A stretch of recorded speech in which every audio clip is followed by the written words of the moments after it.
to Getting Your Money's Worth, the show that focuses on value. I'm Judith West, and our guest today is Dr. Anthony Porto, pediatric gastroenterologist and director of a program called FITKIDS. Okay, thanks for being on the show, Anthony, okay? I'm not calling you doctor, that's okay, right? That's fine. Right. Tell me something, before we move forward, what's a gastroenterologist? A gastroenterologist is, well, I'm in pediatrics, but a gastroenterologist is someone who takes care of medical problems that are related to the gastrointestinal tract as well as the liver. The digestive system. Exactly. Okay.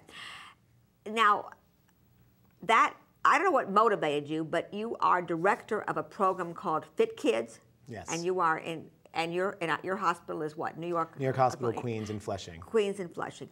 Okay. Tell us a little bit about FITKIDS and what motivated you to get there. Sure. I mean, FITKIDS is a program that's a childhood obesity program. We like to call it a wellness program because what we do is we recruit patients. Patients are referred to us who are overweight or obese, and anyone between anyone between the ages of 2 and 21. Is that a big problem in our society? It's a very big problem. About 1 in 5 children are considered obese. Really? And when you think back to 1985, so just 25 years ago, adults, about 15% of the population was obese. And if you look at the 2008 statistics, we have about over 40%.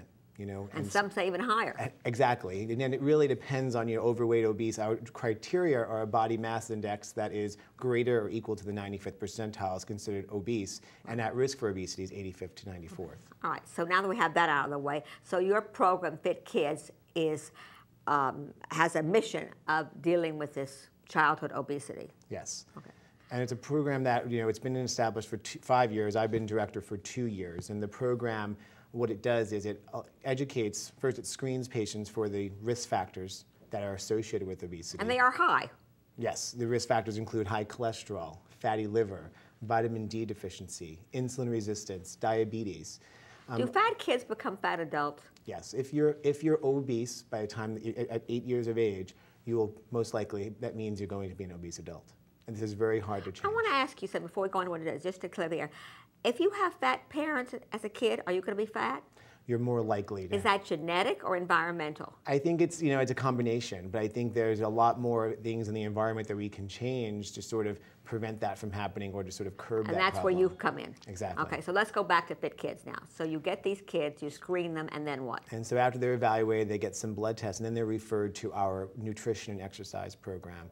Our nutrition program meets once a week, and we talk about portion control, about choosing the right snacks, about choosing more water over more sweetened beverages, and sort of educate the kids as well as the parents. And as well as a free 3-day-a-week exercise program that meets 2 days a week after school and once on Saturday. So does the child come with a parent? Yes. So when you're talking to the youngster, the obese, are you really talking to the parent? Well, it's a good question. It's changed and evolved. Currently what we do is for the 2-hour time block that they're there on Thursday afternoons, the first hour we talk just to the parents while the kids are exercising. Then we bring both in. We are lucky to have a nice space where there's a kitchen, and we cook a recipe and sort of go over whatever the lesson was with the children in a different format, a game, playing tic-tac-toe, nutrition tic-tac-toe, or doing nutrition Pictionary that we enjoy playing games with them with. What's most responsible for a kid being obese? Is it improper eating at home, bad school school lunches, the availability of snacks, vending machines? What's most important? I think it's hard to pinpoint one specific thing because I think basically society has a role. We're eating much more processed foods. We're eating more foods on the run. If you look at over the last 10, 15 years, about 40% of meals are eaten out of the house, which means they're more processed, they're higher in sodium. In addition, parents are busier and working, so the quicker meal. And meals are also more supersized. The more you eat, the more value you're getting. At least that's the impression. And because of that, we end up finishing the entire meal. Right. So tell me something. Is this? I mean, there's a big emphasis now on childhood obesity, starting with the White House. Exactly. Michelle Obama's. Right. I'm sorry. White House. And growing your own food, cooking your own food. We have in our own city here our mayor who wants to have some kind of legislation about sugar drinks.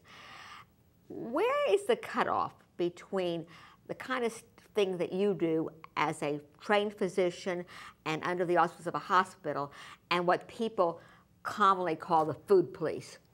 Do you have to walk that line? I think it's a fine line, but I think overall the whole point is really education. Just by the mayor bringing up a soda tax and now with food stamps, I think by bringing that up, that gives us an idea of how we can educate people. Because I think we talk about certain beverages. Let's talk about what is the nutritional quality of this beverage, right? Is juice good to drink? What is in juice? And I think the misconception for parents is that juice is fruit.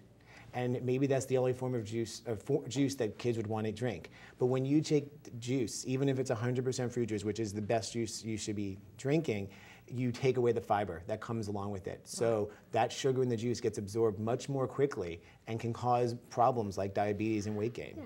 So tell me something, if education is so, you already laid something, but what has, besides all the things you mentioned, kids don't play anymore. Do you talk about playing outside? Do you talk about being active instead of sitting around playing video games? Right. Do you talk about those things? Yes, we talk about, so during the exercise program, they're allowed 7 hours a week of free exercise. And our goal is, yes, for them to come to these classes, but really to bring it back to the house. And what we've done is we've allowed parents to exercise with their kids, as well as healthy siblings, because this is not a punishment. This is a healthy lifestyle that all of us should be achieving. So really candy and that kind of stuff shouldn't be a reward for kids. Yeah, food as a reward should definitely be, is one of the first things that I talk to them about. And really, we talk about limiting certain types of foods and snacks when, sometimes parents will say, well, I want to get it for my other child. And it's really a family change. And if you can start with the parents and move down to siblings, dad, mom, grandparents, or other caregivers, I think we're going to be able to make a change. So really, some of these things that aren't good for you in general aren't good for you whether you're obese or underweight. They're just not good for you, period. Exactly. Looking at food labels is one of the things that we teach. Last year when we... Well, you have a hard time with some people, myself included, even reading what's on the food label. Right, and that's a great point, because last time we had parents look at a food label and we asked them 5 questions, and only 60% of them were able to read it. Yeah, I had a guest on. I thought I had some wonderful tip, and he said, don't eat anything that you buy at a gasoline station. And then the second thing is, don't eat anything that your grandmother wouldn't call food. Right. Some things have no resemblance to anything you can recognize. Exactly, and also when you read the ingredients, if you can't pronounce something, it's probably not good for you. That's another. If you can't say it, probably isn't good for you. And what I tell kids also for breakfast, since breakfast is the most important meal, if your milk changes a different color, it's time to choose a different type of cereal. Right. And looking at the fiber content. And if you're able to find a cereal that doesn't change their milk a different color, you're probably going to get a nicer, more healthier cereal that actually has more fiber in it. Yeah. Do schools, are you in contact with schools? What about school lunches? And you mentioned breakfast. There are plenty of school breakfast programs. Right. And so the schools actually in New York City have a nutritionist on board. And I think one of the problems schools have is just preserving the food. In order to preserve the food for the vast number of students that they are feeding, you have more preservatives and the foods tend to be less healthier. We do give lectures at schools and try to talk at PTA meetings, educate the parents. I also have parents, when they come to see me individually, to bring to a visit with me the school lunch schedule, so we can go over what are healthier alternatives for the child. And what we start with is 2 days a week, why don't you make a child lunch for you instead of them having the school lunch, and figuring out how to sort of work with that. Right. You mentioned that people are both working, both parents are working, and they're tired, it's this, it's that. I think that's a bit of an overstatement. There was a time when childhood obesity, as you said yourself, wasn't so prevalent, and women also work. I don't know that it's so inconvenient to shop and cook. I think sometimes it takes less time than standing in line and ordering something. Right. I think it's just really trying... And certainly tastes a lot better, and there's a lot less money. Right. I think it's starting with the perception that is the case. I think moving patients and parents along that curve, right? Because you start with families that, I can't do this breakfast in the house, how am I going to make breakfast for my child? And you talk about, well, you know what, the night before, how about you make a half peanut butter sandwich on whole wheat bread? It's ready, bring it out. The same can be true of a school lunch. Exactly. And so certain things is trying to see where they are in their lives, where they see themselves, and sort of move them along the stages of change so that you can make an impact. And I think you're right. Eating eating at home is much healthier. You know what you're putting into your food, and it doesn't take that much time once you know how to do it. At this stage of my life, I happen to be someone who takes my lunch, and it's really not a big deal. I have a banana, a hard-cooked egg, a turkey sandwich on whole wheat bread, an apple. I mean, it really is not a big deal to do it. It's not a big deal, but it does, I think. It does require some planning. Yes, and I think that's really what the skills we try to teach the families. Yeah, is the organization.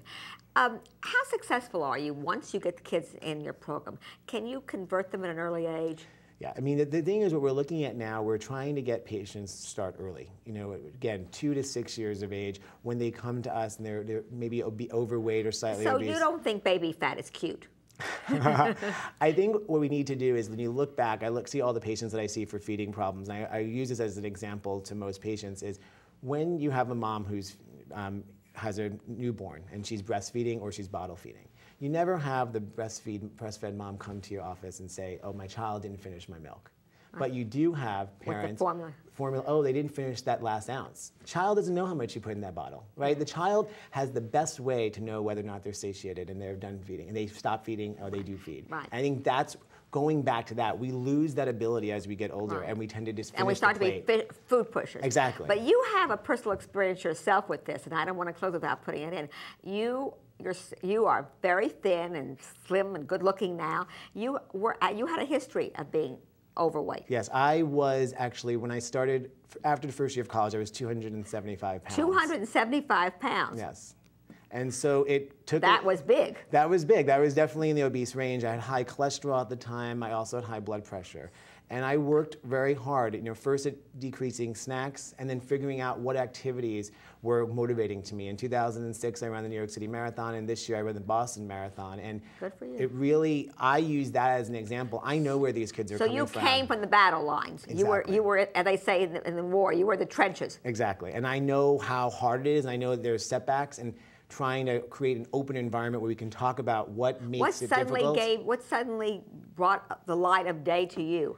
There was a motivating factor in college when basically one of the college deans said, as someone who's overweight, you're going to be discriminated against when you apply for medical school. And that's not just in college. I mean, after all, don't obese kids that go through elementary school and middle school where it's treacherous, and high school, don't they have some real psychosocial issues with being overweight? Anxiety and depression are very common in these age groups, and it actually can lead to chronic anxiety and chronic depression. And chronic loss of self-esteem and almost really very deleterious behavior, very dangerous behavior to the person, right? Right. And overweight, obese adults make less money than their counterparts. And they are discriminated against in the workforce, even though it's maybe unwritten, but it happens. It's implicit, at least. Right. Okay. All right. Well, there's every motivation. And by the way, we are very concerned now about medical costs. That's one way to bring it down, is to cut down on this. If we can treat this problem early, then we will save so much money. And that shouldn't be our motivating factor, but it's something we should also think about. As taxpayers, we should certainly think about it. Exactly. Right. Thank you very much for being on the show. FITKIDS, and you have a website. You're watching Getting Your Money's Worth. You know what to do if you need him. Look on FITKIDS in Queens, Dr. Anthony Porto. Thanks for watching.